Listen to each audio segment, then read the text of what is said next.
آج ویو 360 میں دنیا بھر میں 4.5 کروڑ سے زائد افراد اپنے ہی ملکوں میں بے گھر۔ کرونا وائرس کی وجہ سے امریکہ سمیت دنیا کے دوسرے ملکوں میں پناہ لینا مشکل۔ اور کووڈ-19 کی عالمی لڑائی میں فرنٹ لائن پر لڑنے والے ہیلتھ کیئر ورکرز کے لیے ٹیکنالوجی کی نئی ایجادات۔ وائس آف امریکہ واشنگٹن سے آپ سب کو خوش آمدید۔ آپ دیکھ رہے ہیں پروگرام ویو 360۔ میں ہوں اسد اللہ خالد۔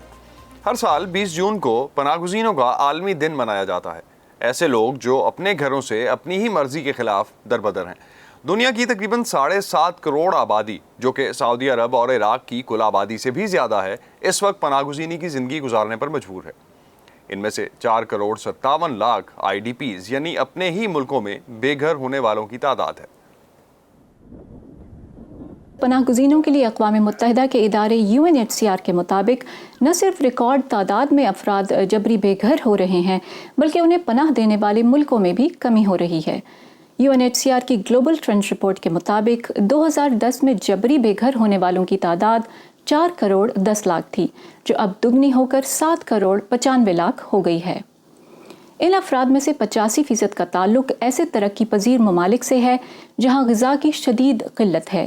ان دربدر ہونے والوں میں سے بہت سے اپنے ہی ملکوں کے اندر پناہ گزین بن جاتے ہیں، جبکہ کم از کم 2 کروڑ 96 لاکھ دوسرے ممالک میں پناہ لیے ہوئے ہیں۔ اس کے علاوہ جن نامساعد حالات کی وجہ سے یہ افراد اپنے ملک سے فرار ہونے پر مجبور ہوتے ہیں، وہ حالات بھی جلد معمول پر نہیں آتے، جس کی وجہ سے اب کم بے گھر پناہ گزین ہی اپنے ملکوں کو واپس لوٹ پا رہے ہیں۔ ایجنسی کی گلوبل ٹرینڈز رپورٹ کے مطابق 90 کی دہائی میں ہر سال اوسطاً 15 لاکھ بے گھر افراد اپنے ملکوں کو واپس لوٹ رہے تھے، لیکن گزشتہ دہائی میں یہ تعداد 4 لاکھ سے بھی کم ہے۔ اسد اس رپورٹ میں ایک اور اہم پہلو کی نشاندہی بھی کی گئی ہے، اور وہ یہ کہ بے گھر ہونے والے افراد کی کل تعداد کا 40% بچے ہیں، جن میں سے اکثر اپنے گھر والوں سے بچھڑ گئے ہیں۔ 80 کی دہائی سے اب تک پاکستان نے لاکھوں افغان مہاجرین کی میزبانی کی۔ افغان شہریوں کی ایک نسل پاکستان میں جوان ہوئی اور شاید اپنے آبائی گھروں کا پتہ بھی نہیں جانتی، لیکن ان میں سے کئی مہاجرین کے لیے یہ سفر آسان نہیں تھا۔ مرتضی ظاہری ہمیں مزار شریف سے پاکستان کے صوبے بلوچستان میں بسنے والے ایک پناہ گزین کے حالات زندگی کے بارے میں بتا رہے ہیں۔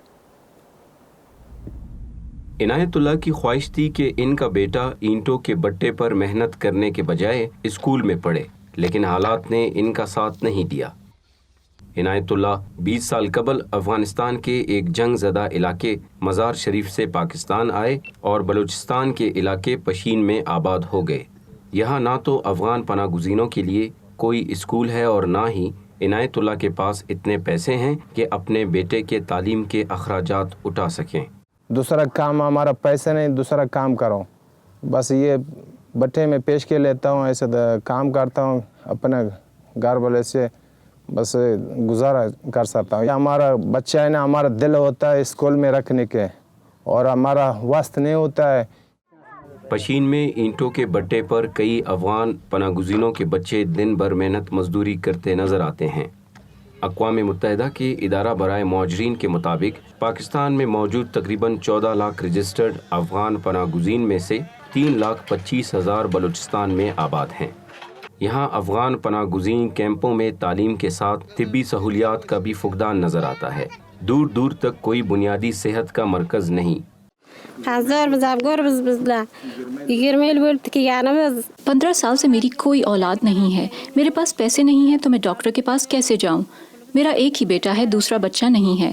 ہم بھٹہ مالک کے مقروض ہیں۔ میں خود بھی اپنے شوہر کے ساتھ بھٹے میں اینٹوں کا کام کرتی ہوں۔ پاکستان میں مقیم افغان پناہ گزین افغانستان میں غیر مستحکم صورتحال کے سبب وطن واپس لوٹنا نہیں چاہتے، لیکن وہ مطالبہ کرتے ہیں کہ پاکستان میں رہتے ہوئے انہیں صحت، تعلیم اور دیگر بنیادی سہولیات ملنی چاہیے۔ دوسری جانب اقوام متحدہ کے ادارہ برائے مہاجرین کے مطابق پاکستان میں افغان پناہ گزینوں کی فلاح و بہبود پر خطیر رقم خرچ کی جا رہی ہے۔ پاکستان میں ہم جو ہے مختلف شعبوں میں ہماری توجہ ہے، جس طرح کی صحت ہے، تعلیم ہے، اور اس کے علاوہ جو ہے لائیولیہوڈ ہے۔ پچھلے 5-6 سالوں میں ہم نے تقریباً کوئی 40-45 ملین ڈالر جو ہے وہ اس شعبے میں خرچ کیے ہیں۔ UNHCR نے حال ہی میں پاکستان اور ایران میں مقیم افغان پناہ گزینوں کے لیے solution strategy for Afghan refugees کے نام سے ایک پروگرام کا آغاز کیا ہے۔ یہ ایک سپورٹنگ پروگرام ہے جس کے تحت عالمی سطح پر فنڈز اکٹھے کیے جا رہے ہیں۔ اس اقدام سے افغان پناہ گزین کیمپوں میں تعلیم اور صحت کے شعبوں میں بہتری کی توقع کی جا رہی ہے۔ Murtaza Zehri, Voice of America, Pishin, Balochistan. اپنے آبائی ملکوں میں مشکل حالات سے بھاگ کر اور جان بچا کر امریکہ میں پناہ لینے والوں کے لیے کورونا کی وبا نے یہاں ان کے لیے ایک نئی زندگی کی شروعات کو مزید مشکل بنا دیا ہے۔ ان پناہ گزینوں کو امریکہ میں آباد ہونے میں مدد دینے والے غیر سرکاری اداروں کا کام مزید پیچیدہ ہو گیا ہے۔ مزید جانیں گے اس رپورٹ میں۔ افغانستان میں امریکی حکومت کے لیے کام کرنے کے باعث محمود امیری کو ڈر تھا کہ کہیں طالبان انہیں اور ان کے خاندان کو نقصان نہ پہنچا دیں۔ انہیں امریکی حکومت کی مدد کرنے والے افغان اور عراقیوں کے لیے مخصوص ویزے پر امریکہ میں پناہ ملی اور بالآخر وہ مارچ کے مہینے میں اپنی بیوی اور 4 بچوں کے ہمراہ امریکی ریاست یوٹا منتقل ہوئے۔ لیکن لاک ڈاؤن کے باعث نہ ہی ان کے بچے اسکول جا پائے، نہ ہی وہ کمیونٹی کے لوگوں سے گھلے ملے اور نہ ہی انہیں ابھی تک کوئی نوکری مل سکی ہے۔ جب ہمیں ویزا ملا تو اس وقت پوری دنیا میں کرونا وائرس پھیل چکا تھا اور صورتحال بہت خراب تھی۔ امریکہ میں بہت سے سرکاری ادارے اور غیر منافع بخش تنظیمیں نئے پناہ گزینوں کو ایک نئی زندگی شروع کرنے میں مدد دیتی ہیں، تاہم کووڈ کی وبا کے باعث ان کا کام بھی متاثر ہوا ہے۔ دستاویز حاصل کرنا جیسا کہ شناختی کارڈ، ضروری معلومات حاصل کرنا، ہم ان پناہ گزینوں کو تمام ضروری سروسز مہیا کرتے ہیں، تاہم اس وقت ہم دفتروں سے دور بیٹھ کر یہ سب کر رہے ہیں، لہٰذا انہیں عملی طور پر دکھائے بغیر سمجھانا مشکل ہے، جیسے کہ ٹرانسپورٹیشن کیسے استعمال کرنی ہے، ڈاکٹرز کے پاس کیسے جانا ہے اور سودا سلف لینے کیسے جانا ہے۔ امریکہ میں پناہ حاصل کرنا پچھلے سال اس وقت سے اور بھی چیلنجنگ ہو گیا تھا جب امریکی وفاقی حکومت نے نئے پناہ گزینوں کی تعداد میں کمی کرتے ہوئے ان کی آبادکاری کے لیے وفاقی فنڈنگ بھی روک دی تھی۔ یہی نہیں، اس سال مارچ میں کورونا کے خدشے کے پیش نظر پناہ گزینوں کی امریکہ میں آبادکاری اور ان کی پناہ کی درخواستوں پر بھی کام کو روک دیا گیا تھا۔ پناہ گزین خاندانوں کی مدد کے لیے قائم ایک غیر منافع بخش ادارے موزیک کا کہنا ہے کہ کووڈ کا بحران شروع ہونے کے بعد سے ان کا کام کئی گنا بڑھ گیا ہے۔ ہمارے کام کرنے کے اوقات پہلے سے بڑھ گئے ہیں، کبھی کبھی ہم دن میں 18 گھنٹوں تک کام کرتے ہیں۔ بہت سے لوگ کووڈ-19 کی صورتحال سے متاثر ہوئے ہیں، بہت سے لوگ اپنا کاروبار کھو چکے ہیں، اس لیے لوگوں کو اب مالی مدد کی زیادہ ضرورت ہے۔ ہمارے پاس 200 خاندان آتے تھے، لیکن اب ہم کووڈ-19 کے دوران تقریباً 300 خاندانوں کی مدد کر رہے ہیں۔ رغد بوشناک کا کہنا ہے کہ ان کے پاس شام، عراق، افغانستان، سوڈان اور صومالیہ سے پناہ گزین خاندان آتے ہیں جنہیں مالی امداد، خوراک اور ہائیجین کا سامان مہیا کیا جا رہا ہے۔ امریکہ میں 2 طرح کے پناہ گزین آتے ہیں، ایک وہ جنہیں اقوام متحدہ لاتی ہے، انہیں مالی مدد دی جاتی ہے، انہیں راشن کارڈ ملتا ہے، انہیں طبی سہولتیں دستیاب ہوتی ہیں، ان کے پاس ورک پرمٹ ہوتا ہے۔ لیکن ایک وہ ہیں جو خود آتے ہیں اور پھر وہ اپنے ملک میں نامصائب حالات کی وجہ سے واپس نہیں جا سکتے، اس لیے انہیں رکنے کے لیے بہت سی درخواستیں دینی پڑتی ہیں۔ انہیں حکومت کی طرف سے کچھ نہیں ملتا، لیکن کووڈ-19 کے دوران اب ہم دونوں طرح کے پناہ گزینوں کی مدد کر رہے ہیں۔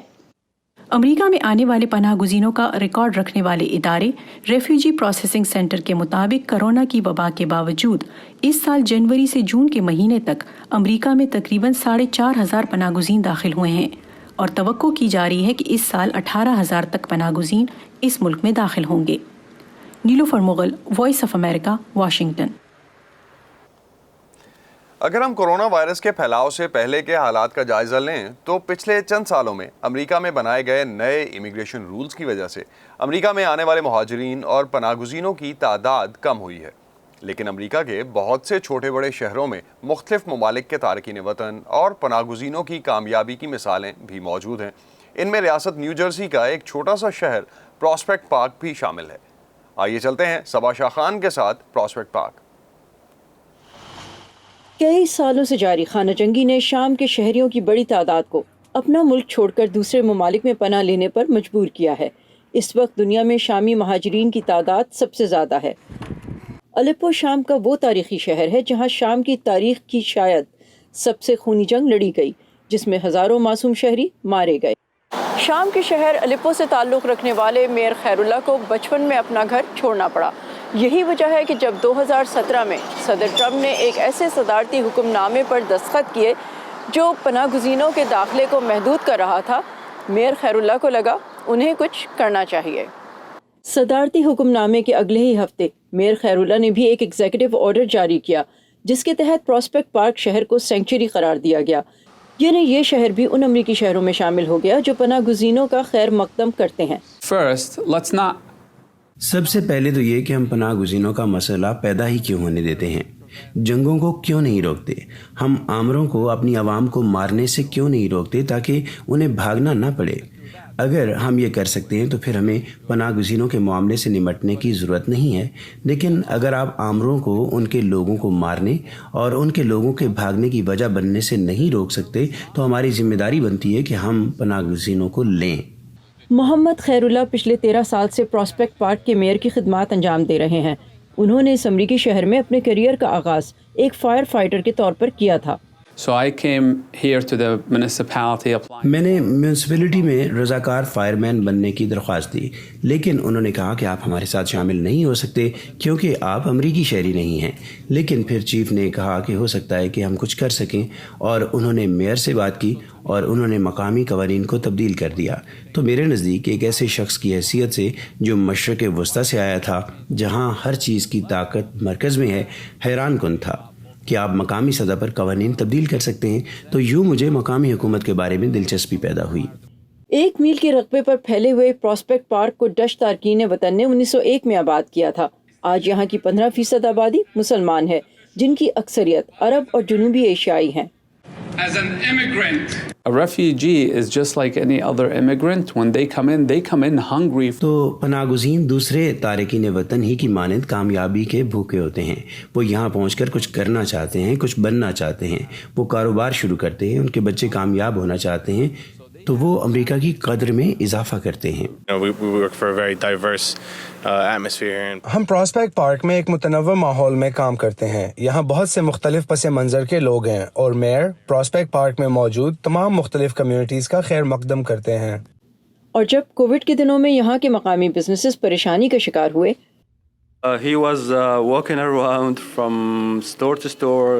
انہوں نے خود جا کر بہت سے دروازے کھٹکھٹائے اور لوگوں کو مقامی بزنسز استعمال کرنے کے لیے کہا تاکہ وہ ان حالات میں اپنا وجود برقرار رکھ سکیں۔ وہ کہتے ہیں پناہ گزینوں کی مشکلات کا اندازہ ٹی وی یا تصویریں دیکھ کر نہیں کیا جا سکتا۔ یہی وجہ ہے کہ وہ خود ادویات اور دوسرا امدادی سامان لے کر شمالی شام اور بنگلہ دیش کے روہنگا کیمپوں کا دورہ کر چکے ہیں۔ Saba Shah Khan, Voice of America, Prospect Park, New Jersey. Corona virus سے متعلق اپڈیٹس جاننے اور دنیا جہان کی اہم خبروں کے لیے آپ آ سکتے ہیں ہماری ویب سائٹ urduvoa.com پر۔ فیس بک پہ ہمارا پیج ہے facebook.com/VOA اردو، ٹویٹر اور انسٹاگرام پہ ہمارا ہینڈل ہے @urduvoa۔ تازہ ترین خبریں، اہم واقعات، آڈیو ویڈیو رپورٹس اور تجزیے دیکھنے، سننے اور پڑھنے کے لیے ڈاؤن لوڈ کیجیے VOA اردو کی نئی ایپ۔ خبریں اب ہر وقت آپ کی مٹھی میں۔ گزشتہ ماہ 25 مئی کو امریکی ریاست مینیسوٹا میں سیاہ فام امریکی جارج فلائیڈ کی پولیس کی تحویل میں ہلاکت سے منظم نسل پرستی کے مسئلے پر زور و شور سے بحث کا آغاز ہوا۔ اس مسئلے سے نمٹنے کے لیے کیا کیا جانا چاہیے، اس بارے میں بحث شروع ہے۔ کچھ ماہرین کا خیال ہے کہ نسل پرستی پر قابو پانے کا واحد راستہ تعلیم ہے۔ تفصیلات جانتے ہیں اس رپورٹ میں۔ جارج فلائیڈ کی موت سے امریکہ میں ہونے والے مظاہروں کے بیچ واشنگٹن میں national museum of African American history and culture نے ٹاکنگ اباؤٹ ریس کے نام سے ایک تعلیمی ویب پورٹل لانچ کیا ہے۔ یہ پروجیکٹ ناظرین کو امریکی معاشرے میں نسل پرستی اور نسل سے متعلق معلومات کے بارے میں بتاتا ہے۔ اس پورٹل میں نسل پرستی کی ایک مختصر تاریخ دی گئی ہے، خصوصاً امریکی تناظر میں۔ ہم لوگوں کو اس شناخت کے بارے میں سوچنے میں مدد دینا چاہتے ہیں جو نسل پرستی پر قائم کی گئی ہے۔ یہ ویب پورٹل میوزیم کے ملازمین کی کئی سالوں کی محنت کا نتیجہ ہے، جس میں تاریخ، سائنس اور نفسیات کے شعبوں میں کی گئی گہری تحقیق کو شامل کیا گیا ہے۔ خاموشی خطرناک ہے. خاموشی ایک پیغام دیتی ہے. جب نسل پرستی پر بالکل بات ہی نہ کی جائے، چاہے اس کی اہمیت کو کم کر کے بات کی جائے، یہ ظاہر کیا جائے کہ یہ موجود ہی نہیں یا ہم رنگوں کو نہیں پہچانتے. خاموشی کی ان میں سے کوئی بھی شکل اصل بحث کو ختم کر دیتی ہے. ہماری دنیا میں جو ہو رہا ہے، یہ خاموشی ہمیں اسے دیکھنے، اسے سمجھنے، اس سے نمٹنے اور حتیٰ کہ اختلافات کو نظر انداز کر کے دوسروں سے رابطے بنانے کی اجازت بھی نہیں دیتی. پروجیکٹ میں استعمال ہونے والا مواد نہ صرف حقیقی معلومات فراہم کرتا ہے بلکہ نسل پرستی کے مسئلے کے حل کی پیشکش بھی کرتا ہے، جسے امریکی زندگی کے تقریباً تمام شعبوں میں دیکھا جا سکتا ہے، معیشت اور سیاست سے لے کر ثقافت اور تعلیم تک. اکثر صرف ایک جانب کا بیانیہ ہوتا ہے جو اسکول سسٹم میں طلباء کو بتایا جاتا ہے. یہ بیانیہ اکثر سفید فام مرد کے نقطۂ نظر سے بیان کیا جاتا ہے. ہم متعدد نقطۂ نظر پیش کرنے کی وکالت کرتے ہیں. افریقی امریکی تاریخ اصل میں امریکی تاریخ ہے اور یہی امریکہ کی کہانی ہے. تاہم یونیورسٹی آف کیلیفورنیا کے سول رائٹس پروجیکٹس کے پروفیسر اور کو ڈائریکٹر گیری اورفیلڈ کا کہنا ہے کہ یہ مسئلہ صرف امریکی تعلیمی نظام کے مواد میں ہی نہیں بلکہ اس کے نظام میں بھی موجود ہے. 2006 میں سول رائٹس پروجیکٹس کی ایک رپورٹ میں بتایا گیا تھا کہ امریکی تعلیمی نظام میں پائی جانے والی نسل پرستی میں 1960 کے دہائی کے مقابلے میں کوئی زیادہ بہتری نہیں آئی. پروفیسر گیری اورفیلڈ نے ہی اس پروجیکٹ کی بنیاد رکھی تھی. ان کے مطابق 14 سال قبل اس رپورٹ کے منظر عام پر آنے کے بعد سے صورتحال اور سنگین ہو گئی ہے. بنیادی طور پر ہمارے پاس نسل اور طبقے کے مسائل ہیں. سیاہ فام، لاطینی اور نیٹو امریکن طالب علم ایسے امریکی اسکولوں میں پڑھتے ہیں جنہیں انتہائی غربت کا سامنا ہے. وہاں کم تجربہ کار اساتذہ اور محدود نصاب ہے. ان اسکولوں میں بچے کم ذہین اور والدین کم با اختیار ہیں. گیری اورفیلڈ کا خیال ہے کہ نسلی امتیاز چارٹر سکولز کہلانے والے ان پرائیویٹ تعلیمی اداروں کی مقبولیت کی وجہ سے بڑھا ہے جن پر سرکاری سکولوں کی طرح نسل سے قطع نظر ہر طالب علم کو داخلہ دینا لازمی ہوتا ہے. پھر ان کے لیے شہری قانون کی کلاسیں پڑھانے بھی لازمی نہیں. 1960 اور 70 کی دہائی کے اوائل میں اسکولوں کو مربوط کرنے اور ابتدائی مالی وسائل کے ذریعے انہیں بہتر بنانے اور مختلف نسلوں کے طالب علموں کو بہترین اسکولوں میں لانے کے لیے پالیسیاں چل رہی تھیں. لیکن ہم نے بڑی حد تک اس کوشش کو ترک کر دیا ہے کیونکہ سپریم کورٹ زیادہ قدامت پسند بن گئی ہے اور اسکولوں کے اضلاع کو ان کے الگ الگ ہونے کے منصوبوں کو تحلیل کرنے کی اجازت دی گئی ہے. گیری اورفیلڈ نے مزید کہا ہے کہ اسکولوں کو نسل پرستی کو ختم کرنے کے طریقہ کار پر واپس جانا ضروری ہے جو ملک میں شہری حقوق کی تحریکوں کے دوران بڑے پیمانے پر استعمال ہوئے تھے اور والدین کو اپنے بچوں کے لیے اسکول کا انتخاب کرنے دیں. میکسم ماسکالکوف کے ساتھ Imran Jadoon, voice of America. George Floyd کی ہلاکت کے بعد امریکہ میں سیاہ فام افریقن امریکنز کے خلاف پولیس کی جانب سے پرتشدد رویے کے بارے میں مظاہرے شروع ہوئے تاکہ امریکہ اور دنیا بھر کی توجہ اس جانب مبذول کروائی جا سکے. لیکن دوسری طرف 1960 کے بعد کئی مشہور فلموں نے بھی پولیس کی جانب سے طاقت کے بے جا استعمال اور غلط رویے اور نسلی ناانصافی پر نظر ڈالی ہے. مزید جانیں گے اس رپورٹ میں. At any time during this evening, did it go through your mind that this was not a human being that you were beating? ڈین لنسے اور ٹی جے مارٹن کی بنائی دستاویزی فلم LA92 لاس اینجلس میں پولیس کے ہاتھوں بری طرح پیٹے جانے والے راڈنی کنگ اور پھر لاس اینجلس میں شروع ہونے والے فسادات کے بارے میں ہے. So LA92 صرف راڈنی کنگ کی کہانی نہیں بتاتی بلکہ اس میں لاس اینجلس کے شہر میں 20 سال پر محیط اس پولیس تشدد اور کرپشن کا بھی ذکر ہے جس کی وجہ سے LA92 بنائی گئی. The story of the Negro in America is the story of America. It is not a pretty story. Black lives matter کی مہم کے دوران دیگر دستاویزی فلموں میں بھی نسلی ناانصافی کو موضوع بنایا گیا ہے. انہی میں سے ایک راؤل پیک کی film I am not your negro ہے جو بتاتی ہے کہ امریکہ میں سیاہ فام ہونے کا مطلب کیا ہے، اور ساتھ ہی ایوا ڈوورنے کی دستاویزی فلم 13 امریکہ میں سیاہ فام امریکیوں کی بڑے پیمانے پر گرفتاریوں سے متعلق ہے. فیچر فلموں میں بھی کئی بار نسلی ناانصافی کو موضوع بنایا گیا ہے جس کا سلسلہ 1960 کی دہائی میں شروع ہوا. میں شاید سب سے پہلے 1967 میں بننے والی سڈنی پوئٹیئر کی film in the heat of the night کا ذکر کروں گا. اس میں ایک بڑا مشہور سین ہے. یقیناً وہ ایک ایسے جاسوس کا کردار نبھا رہے تھے جو فلیڈلفیا سے آتا ہے اور مسیسپی میں ایک کیس کی تفتیش میں مدد کرتا ہے۔ اس تفتیش کے دوران وہ ایک سفید فام آدمی سے ملتا ہے جو دوران تفتیش اسے تھپڑ مار دیتا ہے کیونکہ شاید پوئٹیئر اس کے نزدیک بہت تیز ہے۔ جواب میں پوئٹیئر بھی اسے تھپڑ مار دیتا ہے۔ اس قسم کی مخالفت پہلی بار فلم میں دکھائی گئی تھی۔ 2014 میں ایوا ڈوورنی کی فلم سیلما ریلیز ہوئی۔ اس تاریخی فلم میں 1965 میں ریاست الاباما کے شہر منٹگمری سے سیلما تک کیے جانے والے اس مارچ کو دکھایا گیا تھا جو ووٹ کے حقوق کے لیے کیا گیا۔ اس مارچ کی سربراہی doctor Martin Luther King Junior, Hosea Williams اور جان لوئس کر رہے تھے۔